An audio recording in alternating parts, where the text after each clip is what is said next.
Akibat manipulasi informasi, fakta penyerangan Polsek Ciracas dilakukan oknum TNI berawal dari hoaks ratusan orang terlibat. Markas Polsek Ciracas, Jakarta Timur diserang oleh sekelompok orang tak dikenal. Penyerangan tersebut terjadi pada Sabtu 29 Agustus 2020 dini hari. Sontak saja, penyerangan markas Polsek Ciracas ini langsung menjadi sorotan. Penyerangan markas Polsek Ciracas kali ini diduga dipicu oleh manipulasi informasi. Manipulasi informasi atau penyebaran informasi hoax ini dilakukan oleh oknum yang menyebabkan orang-orang terprovokasi. Akibatnya, mereka yang terprovokasi pun langsung melakukan penyerangan ke markas Polsek Ciracas. Penyerangan Polsek Ciracas pun ramai dibahas lantaran ini bukan pertama kalinya terjadi. Pada tahun 2018 silam, ada sekitar 200 orang merangsek masuk. Mereka diduga datang untuk mencari tahu perkembangan kasus pemukulan terhadap anggota TNI oleh juru parkir di pertokoan Arundina, Ciracas. Saat ini, pihak kepolisian dan TNI masih terus melakukan investigasi untuk mengungkap pelaku di balik penyerangan. Berikut 5 fakta terkait penyerangan Polsek Ciracas. 1. Belasan orang diperiksa. Panglima TNI menyebut 3 dari 12 orang tersebut mengaku ikut dalam perusakan kendaraan di Mapolsek Ciracas. Tadi pagi, sudah mengaku 3 orang tersebut karena hampir seharian diperiksa oleh Detasmen Polisi Militer. 3 orang tersebut adalah pelaku perusakan sepeda motor kendaraan, kata Panglima TNI.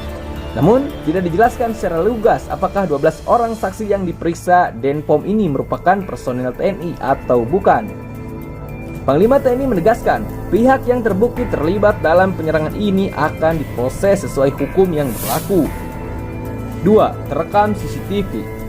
Detasmen Polisi Militer mengamankan CCTV dalam kasus penyerangan ini. Dalam rekaman CCTV itu, Denpom menemukan 2 peristiwa. Yang pertama, rekaman momen MI mengalami kecelakaan tunggal di daerah Ciracas. Dari keterangan saksi serta rekaman CCTV bahwa luka yang ada di prajurit MI bukan karena pengeroyokan, tapi akibat kecelakaan tunggal, kata Panglima TNI Marsikal Hadi Cahyanto. Kemudian, rekaman CCTV yang kedua saat aksi perusakan kendaraan terjadi. Dalam rekaman CCTV yang kedua, ketika terjadi perusakan, terlihat ada sepeda motor dengan 2 orang yang diduga kuat melakukan perusakan. 3. Perusakan tidak sampai ruang tahanan.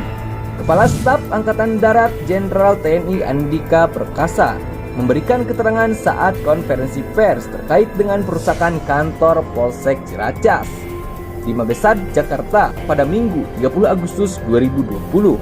Dalam keterangannya, Kasat Andika Perkasa menyampaikan permohonan maaf kepada masyarakat sipil dan anggota Polri atas peristiwa penyerangan di kantor Polsek Ciracas dan telah memeriksa 12 orang oknum prajurit TNI AD yang terlibat dalam aksi tersebut. Polisi menyebutkan bahwa aksi penyerangan di Mapolsek Ciracas ini tidak sampai ke ruang tahanan.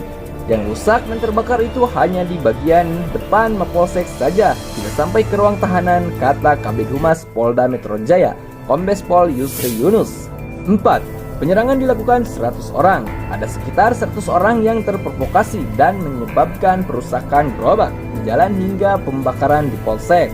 Penyerangan ini pun berbuntut pada pembakaran 1 unit mobil dinas Wakapolsek Ciracas, 1 unit bus operasional dirusak, pagar Mapolsek yang dirobohkan, serta kaca kantor pelayanan yang pecah. Selain itu, 2 anggota polisi yang sedang berpatroli dilaporkan terluka akibat penyerangan ini. Saat kejadian, keduanya tengah patroli di sekitar Mapolsek Ciracas. 5. Bermula dari manipulasi informasi.